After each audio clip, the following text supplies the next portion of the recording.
Hi friends, good morning అందరికీ. Happy Saturday. ఇంకా Saturday అంటే పని చాలానే ఎక్కువ ఉంటుంది. ఈరోజు ఇంకా లాస్ట్ ఎగ్జామ్ పిల్లలకు కూడా. అందుకని ఇంకా మార్నింగ్ తొందరగా లేచిన. మీరు చాలా చలి పెడుతుంది, చాలా అంటే చాలా.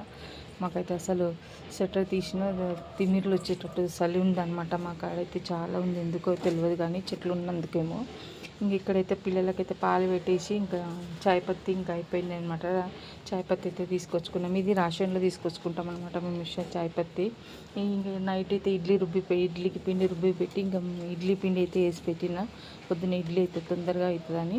ఇంక ఇక్కడ టమాటా పల్లీలు అవి మిర్చి అయితే వేపుకొని పక్కకు పెట్టుకున్న చట్నీ కోసం. పల్లీలు చట్నీ చేస్తున్నాక కొంచెం వాటర్ టైప్ ఇడ్లీలకైతే కొంచెం వాటర్ లాగానే బాగుంటుంది. పిల్లలకు కూడా పాలు పోసేసి ఇంకా మార్నింగ్ అయితే స్టార్ట్ చేసేసిన. ఇంకా చెద్దర్లు తీసేసుకొని మొత్తం బెడ్షీట్ అన్నీ తీసేసుకొని మంచం అంతా తీసేసి ఇంకా మేమైతే చాయ్ పెట్టుకున్నాం. మార్నింగ్ తొందరగా చలి చాలా పెడుతుందని చాయ్ తొందరగా పెట్టుకున్నాం ఈరోజు.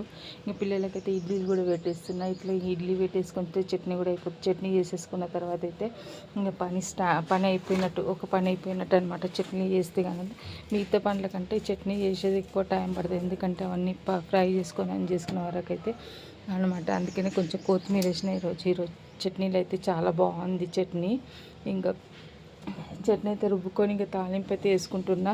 ఇంకా పిల్లలకైతే పాలు కలిపించేసేసిన. ఇంకా ఇడ్లీ అయితే వేడిగా వేసి టిఫిన్ బాక్స్ కట్టదామని ఇంకా మా బాబు కూడా రెడీ అయిపోయింది. ఇంకా పాలు కూడా తాగేసిండు అనమాట. స్నానానికి వెళ్ళే లోపల ఇంకా ఏదైనా ఉంటే చెక్ చేసుకుంటారు. ఈరోజు ఎగ్జామ్ కూడా లాస్ట్ వాళ్ళకి. మా బాబుకి అయితే ఇంకో ఎగ్జామ్ ఉందనుకుంటా. ఇంకా ఇక్కడ ఇడ్లీ పెట్టేసిన. ఇంకా ఇడ్లీ అయిపోయిందంటే ఇంకా చాలు వాళ్ళకు. మా పాపకైతే టిఫిన్ చేసిపోతుంది, మా బాబు అయితే లేట్ అవుతాడు కదా. అందుకని ఇంకా నేను ఇక్కడైతే చట్నీకి అయితే తాలింపు పెడుతున్నా.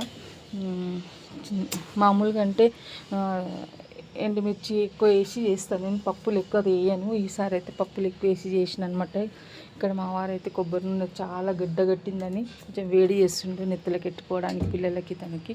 ఇంకా తాలింపు అయితే పెట్టేసిన. ఇడ్లీ కూడా అయిపోయింది. మళ్ళీ ఒకసారి చెక్ చేస్తున్నా ఉడికిందా లేదని. చెక్ చేసిన తర్వాత అయితే పిల్లలకి టిఫిన్ బాక్స్ అయితే కట్టిస్తున్నా. ఇంకా చూడండి, టిఫిన్ బాక్స్ వేడి బటర్ పేపర్ పైన పెట్టిస్తే చాలా వేడిగా ఉంటాయి అనమాట ఇడ్లీలు. చట్నీ అయితే కొంచెం వాటర్గా అయినా బాగుంది. టేస్ట్ అయితే చాలా బాగా వచ్చింది. ఇంక ఇక్కడైతే టిఫిన్ కట్టేసిన తర్వాత అయితే ఇంక ఇంట్లో పని స్టార్ట్ చేస్తున్నాను. ఇక్కడ మా పాపకు కూడా వేసి ఇచ్చేసిన. అయితే ఇక్కడ ఇల్లు చేసుకొని ఇంకా స్నానం చేసుకొని పూజ అయితే చేసేసిన. ఈరోజు పూజ కూడా చాలా బాగా జరిగింది. పూజ కంప్లీట్ చేసేసుకున్నా. ఇంక ఇప్పుడైతే లంచ్ ప్రిపేర్ చేయాలి. ఓకేనా ఫ్రెండ్స్? వీడియో నచ్చితే లైక్ చేయండి, షేర్ చేయండి, సబ్స్క్రైబ్ చేయండి. Bye friends.